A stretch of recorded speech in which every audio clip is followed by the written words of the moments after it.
നമസ്കാരം. ഇന്നത്തെ എൻ്റെ വിഷയം നമ്മുടെ നാടിൻ്റെ വളർച്ചയ്ക്കും നമ്മുടെ നാടിനെ സുരക്ഷയ്ക്കും വേണ്ടി ഒക്കെ ഉള്ളതാണ്. അത് വേറൊന്നുമല്ല, സെൻസസ് ആണ്.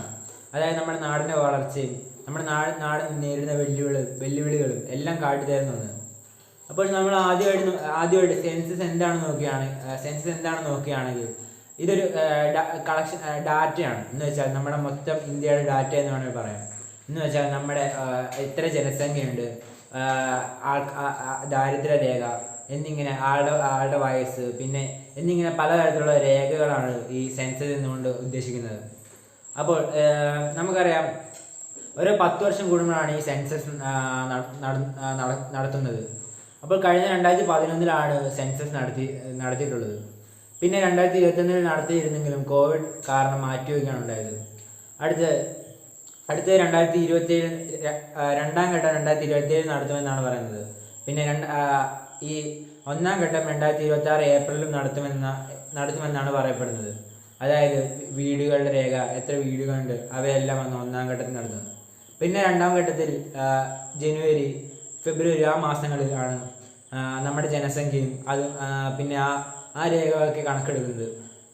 അപ്പോൾ നമ്മൾ 2027 സെൻസസിനെ കുറിച്ച് നോക്കുകയാണെങ്കിൽ, ഇത്ര കാലം 2011 വരെ നടന്നത് പേപ്പറും പേനയും കൊണ്ട് ഓരോ വീടുകളിൽ കയറി ഇറങ്ങി ഓരോ ഡാറ്റ ശേഖരിക്കുന്നതായിരുന്നു.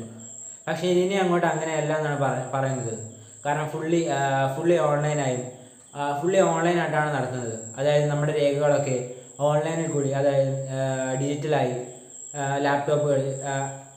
ലാപ്ടോപ്പിലൂടെയോ ഫോണിലൂടെയോ ടാബ്ലറ്റിലൂടെയോ ഇവയിലൊക്കെ കൂടി നമ്മുടെ ഡാറ്റാസ് എൻട്രി കൊടുക്കാമെന്നാണ് പറയപ്പെടുന്നത്.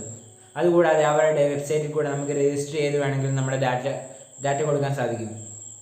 അപ്പോൾ ഇവയിൽ നിന്നൊക്കെ എന്താണ് ലാഭം ഉണ്ടാകുന്നതെന്ന് ചോദിക്കുകയാണെങ്കിൽ, നമ്മളീ കൊടുക്കുന്ന ഡാറ്റാസ് ഒന്നും കളഞ്ഞു പോവുകയില്ല.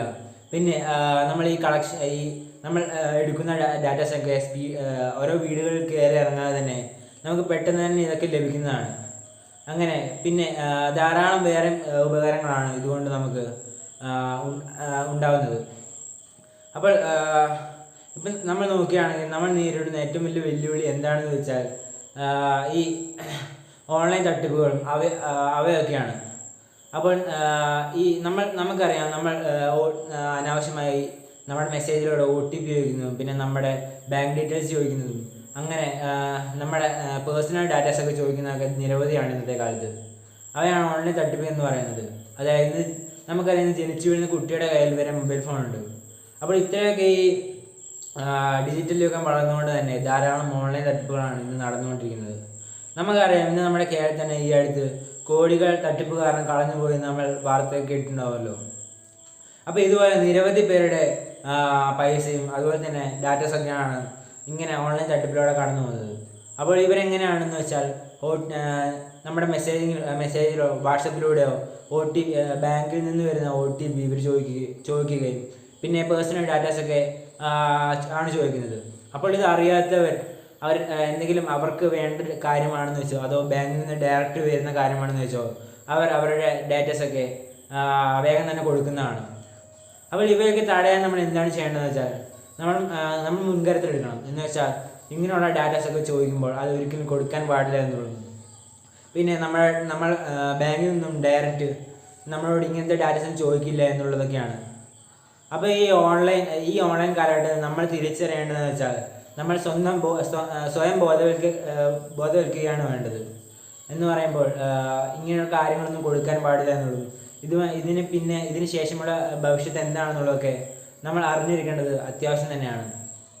പിന്നെ നമ്മളെല്ലാം കൂടി നോക്കുകയാണെങ്കിൽ നമ്മുടെ ഈ നാടിൻ്റെ വളർച്ചയ്ക്ക് വേണ്ടിയിട്ടാണ് നമ്മൾ സെൻസസ് ഉപയോഗിക്കുന്നത്.